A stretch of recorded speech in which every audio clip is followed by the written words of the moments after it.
안녕하세요. 네, 안녕하세요. 오토기어 김정윤입니다. 이창현입니다. S90, 볼보 S90 가져왔습니다.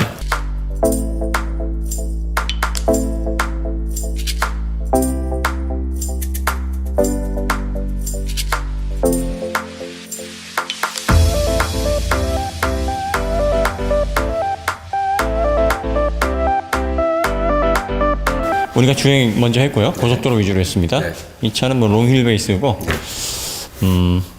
와인딩을 했으면 좋았을 뻔했는데 와인딩보다는 아무래도 좀 용도에 맞게 좀 했습니다. 스테어링 야만큼 힘들어 봤으면 됐잖아요. 아, 그러면 됐죠. 뭘 또? 뭘 또? 네. 파봤으면 됐지. 네.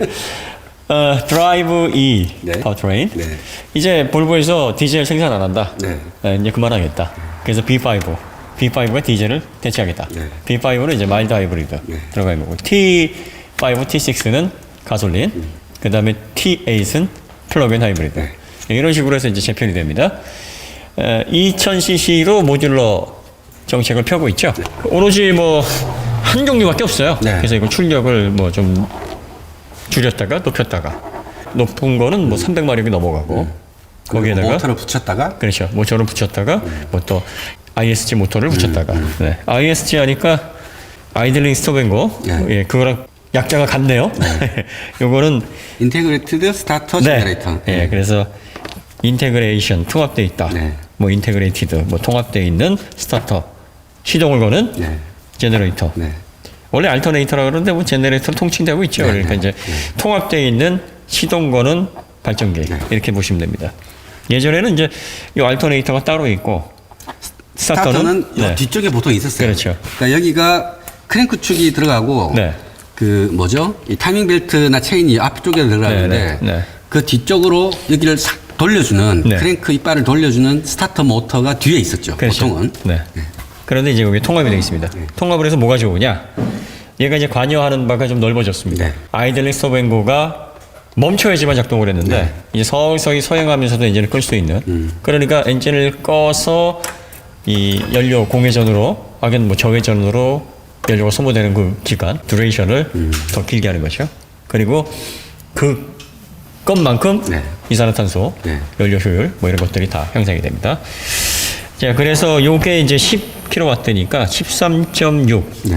대략적으로 14마력 정도가 발휘가 됩니다. 출력에도 약간 관여를 하는데요. 네. 보통 별 상관은 없다고 보셔야 돼요. 그래도 자 가솔린은 출발할 때 엔진이 처음 이제 내가 시동 걸어가지고 출발할 때 연료 소모율이 많거든요. 근데 너무 이때 이게 PM도 많이 나오고 가솔린 PM 그동안 안 나온다고 했는데 직분사에서 많이 나오니까, 그리고 또 연료 소모용도 많고 이산화탄소도 그때 많이 나오고 하니까 그때 살짝 끌어올려주는 거죠. 그리고 대략적으로 주행할 때는 뭐 한 7마력 기준으로 한 5, 6마력 정도, 수치상으로 한 7, 8마력 정도를 도와주는 뭐 그런 역할을 한다고 합니다.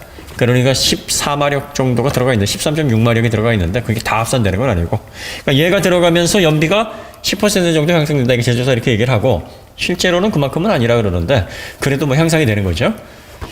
이런데도 불구하고 이게 기본적으로 250마력을 내니까 1km당 이산화탄소 배출량이 150g이에요. 네. 그럼 이제 유럽 기준으로 95 이상 되면 95.1서부터는 1g당 95유로를 내야 되잖아요. 얘도 솔찬히 내야 되는 거예요.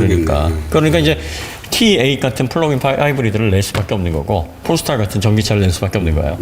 그러니까 많은 분들이 이제 오해하시는 게 뭐냐면, 제조사들이 테슬라 때문에 전기차를 만든다. 물론 그런 것도 없잖아 있습니다. 테슬라가 워낙 전기차 시대를 빨리 당겼으니까 대응하기 위해서 만들지만, 지금 유럽에서는 이산화탄소 규제, 환경 규제, 이게 굉장히 심각합니다. 그래서 가솔린의 새로운 규제에 맞추기 위해서 환경 부담금에 대한 과징금을 또 청구를 하는데, 이 과징금이 막 몇 조 수준, 제조사마다 이렇게 돼버리니까 이거를 낮추기 위해서는 전기차가 필요한 거죠. 사실 전기차도 만드는데 이산화탄소 들어가죠. 그렇죠. 또 발전해가지고 전기 만드는데 들어가죠. 안 들어가는 게 아닌데. 달릴 때는 네. 그 제로 에미션이긴 하지만 그렇죠. 그 전기를 만들 때 에너지가 들어가기 때문에 그 이산화탄소 들어가기 때문에 사실은 너무 전기차라고 해서 막 1000kW짜리 막 이런 거를 좋다고 할 이유는 없는 거예요. 그러니까 이제 여러분들이 이렇게 생각하시면 돼요. 그러면은 결과적으로 교선모사 아니냐 생각하시는데, 이게 정부에서 또 유럽에서 대안이 있다라고 보는 겁니다. 이 공장이나 발전기 차원에서는 발전 시설에서 이산화탄소를 포집해서 액화로 해서 뭐 땅에 묻는다든지 이런 식으로 환경 오염에 적극적으로 대처할 수 있는 그런 제도적인 장치를 마련할 수 있는 그런 구간인데 자동차는 그렇지 못하다는 거예요. 자동차는 개별적으로 움직이니까 제어할 수 있는 방법도 일단 이게 소비자 손에 들어가면 어쨌든 최종적으로 안 나오게 해야지만 제어가 된다. 그런데 발전소라든지 공장이라든지 이런 데는 규제를 통해서 이산화탄소를 포집해서 액화를 시킬 수 있는 다양한 방법들이 연구되고 있고 앞으로는 줄여낼 수 있는 자신이 있는데 소비자 딴에는 그게 어렵다. 그래서 규제를 하는 거예요. 그러니까 이걸 불합리하다라고 보시는 분들은 그 밑단의 산업의 어떤 구조, 환경과 관련된 제재를 통한 정부의 또 각 국가 간의 대안 뭐 이런 것들에 대한 그림들을 좀 못 보셔서 하시는 얘기인데 이 소비자 딴에서 이게 제어가 돼야 돼요. 그러면 이 산업적으로 뭐 발전할 때 뭐 이런 대규모적으로는 이 처리할 수 있는 방법들이 지금 빠르게 나오고 있습니다. 그러니까 전기차도 공해물질 많이 내는데 그게 앞으로는 계속 적극적으로 처리가 될 겁니다. 그 대안 없이 하는 건 아니니까 그런 점들 생각하시면 될 것 같고요. 소비자들도 의식을 가지고 환경을 지키기 위해서 조금씩 자기 할 도리를 좀 다 해야 됩니다. 배터리는 이게 뭐 찾아보니까 배터리 용량을 표시 안 했어요. 그러니까 마일드 하이브리드 같은 경우에는 440W에서부터 한 600W 사이에 들어가거든요. 국산 모델 같은 경우에는 440W 정도 들어갑니다. 볼보는 나는 어느 정도 썼을까요? 글쎄요. 한 500에서 600 사이 썼겠죠? 그래도? 어쨌든 뭐 어느 정도 예상하시면 되냐면 그 고성능 킥보드 정도, 전기 자전거 정도, 그 정도 배터리가 들어가 있습니다. 고성능도 아니에요. 그 정도면. 괜찮나? 500Wh는 네. 그냥 일반 정도고 그런가요? 1kWh 정도 넘어가야 아주 고성능이라고 보통. 킥보드가 1kW도 들어가요? 60V, 52V, 48V, 60V인데 네. 요새 보통 60V 많이 쓰니까. 그러면 20A라는 그렇죠. 얘기인데. 네, 17 이상은 보통 들어가죠. 그러면 딱 그 정도 보시면 돼요. 하여튼 그러니까 킥보드 많이 타시나 봐요? 요새 출퇴근을 제가 킥보드라고. 아 진짜요? 네. 그러시군요. 두툼한데. 그래서 하시는구나. 헬멧 꼭 하고 이용하십시오. 네. 그래서 여기 들어가는 모터가 이제 그 알터네이터의 한 5배 정도 출력되고요. 배터리는 이제 리튬이온 배터리가 들어가니까 아무래도 납산 배터리보다는 효율이 좋죠.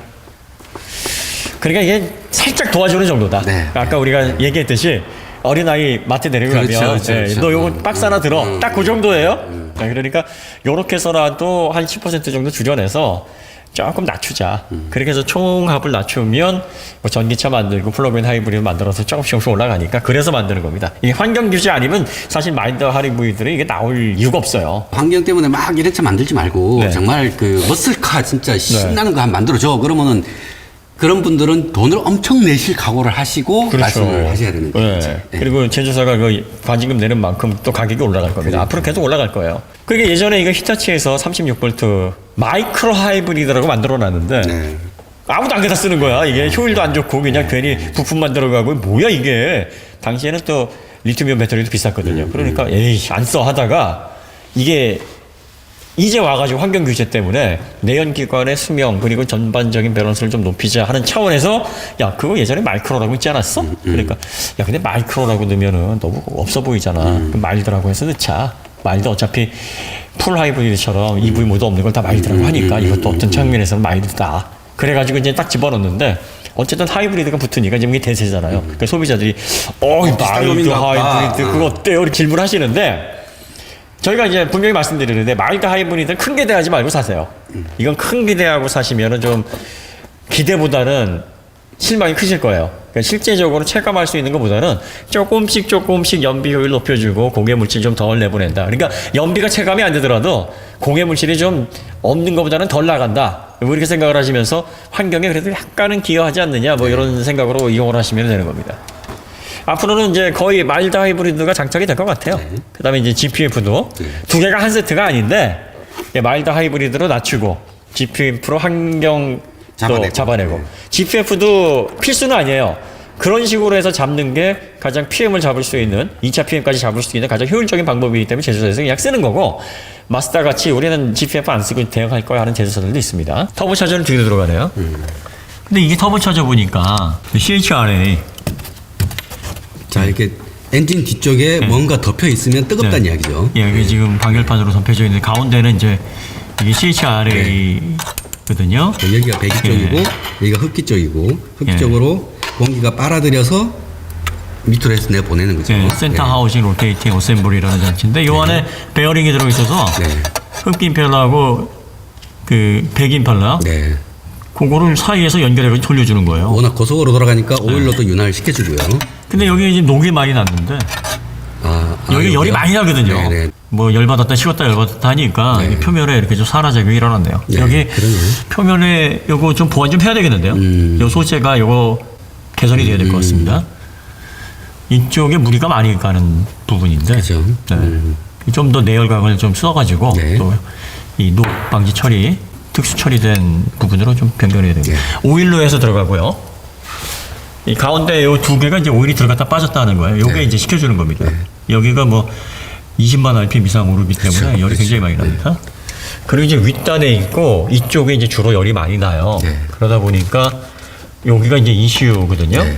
ECU. 요거 가격 보니까 한 330불 정도 하는 것 같아요. 네. 350불, 370불? 370불이요? 네. 네, 370불. 그럼 40만 원 좀 넘네요. 네. 네. 그러니까 부품 가격이 그런데 뭐 이제 뭐 실제 가격 소비자들이 이제 만약에 교환해야 된다 그러면 잘 고장 나지는 않습니다. 재밌는 건 뭐냐면 이제 여기에 그 공랭식 핀도 돼 있고 그렇죠. 여기 냉각 라인도 들어가요. 그러게요. 네, 그러니까 여기 ECU 같은 경우에는 이상 있으면 안 되거든요. 근데 여기 터보차저에서 가까우니까 그래서 냉각 근데 라인을 보통은 통해서 이렇게까지는 안 하는 네, 거죠. 냉각을 시켰어요. 그러니까 안전성 뭔가 오작동에 의한 ECU의 어떤 오작동에 의한 위험 요소를 다 차단하겠다 뭐 이런 의도가 아닌가 싶어요. 두 가지 안전 형식 다 해놨네요. 그것도 여기다가 배터리 점프. 배터리는 여기 안 보여요. 네. 아래쪽에 들어가 있는 것 같아요. 이게 보통 마일드 하이브리드가 이런 밑에 아니면은 뭐 저쪽 안쪽 네. 시트 쪽 밑에 네, 쪽에 네. 들어가거나 그렇거든요. 그래서 여기에서는 좀 보진 않습니다. 브레이크 보시면은 여기 이제 보니까 안 보여요. 네. 그래서 네. 뚜껑을 열어봤죠. 여기 보니까 이제 브레이크 플루이드 네. 리저버 보이고요. 그 밑으로 전기 모터, 네, 저기 예, 안쪽에 직렬 있습니다. 서버 모터 보이죠? 네, 예, 전자식 브레이크입니다. 네. 마일드 하이브리드인데 또 이게 들어가 있네요. 이거 어차피 마일드 하이브리드는 이제 하이브리드로 보기 어렵고 이게 내연기관에서 이렇게 좀 어시스트 하는 건데 이렇게 돼 있으면은 이제 이렇게 저렇게 시동 꺼져가지고 하이드로백 배력 장치, 진공위한 배력 장치가 무력화되더라도 그래서- 전장이 살아있는 한 예, 계속 어시스트 해주는 거죠. 운전자가 좀 당황하지 않도록. 네네. 그래서 이렇게 되어 있습니다. 그리고 여기 이쪽에 보시면은 오 가득 꽉 차 있어요. 이 확실한 비켜치기가 예, 되네요. 이게 이야 이 안쪽서부터 이렇게 몇 중, 3중인가요? 이 하나 두 겹에다가 3중으로 되어 있네.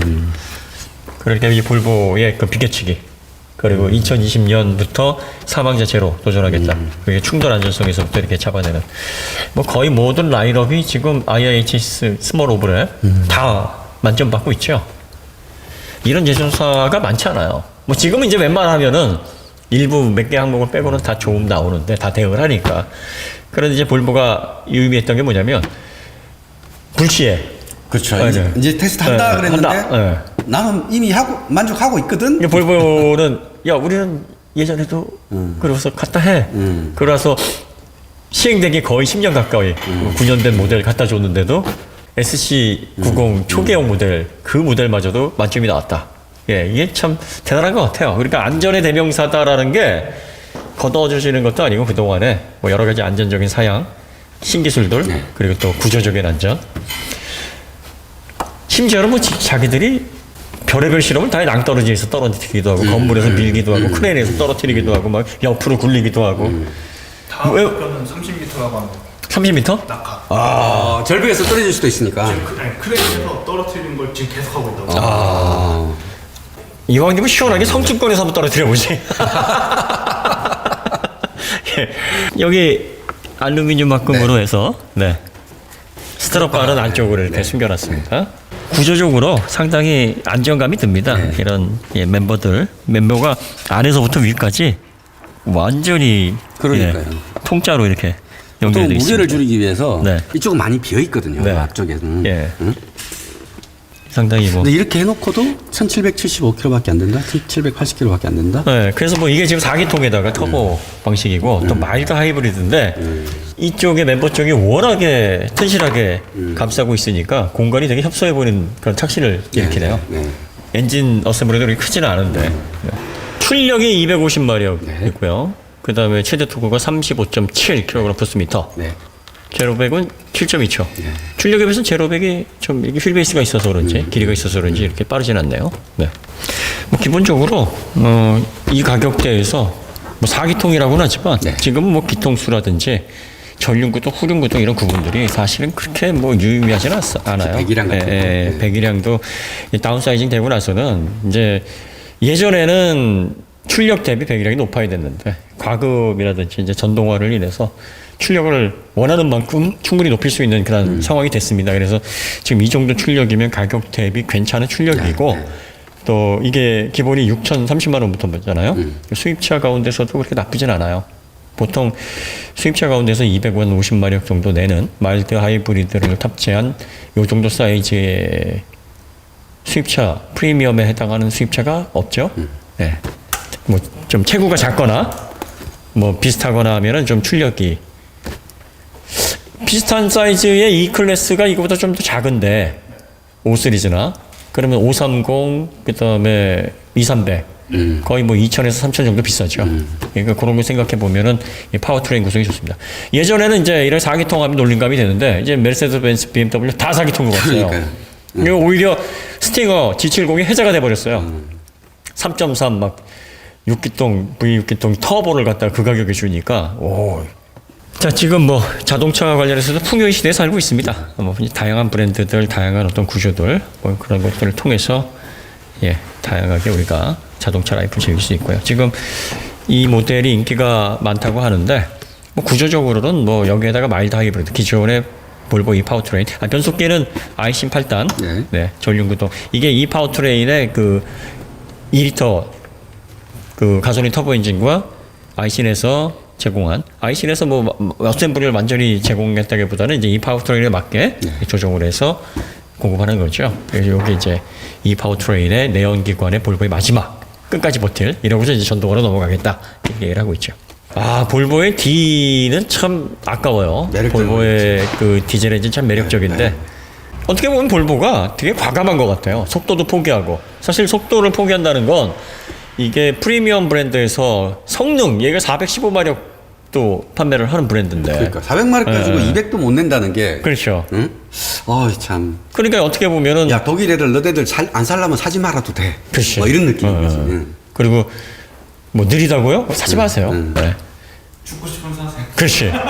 우리는 우리 차로 돌아가시게 절대 안 할 겁니다라는 의지 표현인 거예요. 그러니까 이게 사실 기업에서는 굉장히 위험한 발상이거든요. 그렇죠. 그 가망 고객층을 확 줄여버리는 거지. 스스로 줄이는 거잖아요. 그런데 오히려 그게 제조사로서의 사회적인 책임, 도덕적인 책임을 다하는 브랜드로 오히려 극찬을 받고 있어요. 격찬을 받고 있고. 그래. 지금까지 다른 제조사들이 무책임했던 거지 너희가 지금 잘못하는 게 아니야.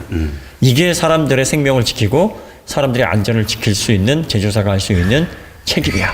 뭐 이런 식으로 분위기가 흘러가고 있거든요. 근데 이제 처음 이걸 해야 돼. 두 번째 이제 현대기아가 우리도 180 하면은 이게 이런다 이제 제정신이가 하던 대로 해. 예, 어쨌든 예, 여러모로 볼보는 최초가 많은데 그 최초가 안전과 관련해서 최초라는 게 좀 그리고 또 이것도 최초야. 중국산 프리미엄 브랜드 이것도 최초네. 네, 모든 최초네요. 그건 좀 안 좋다.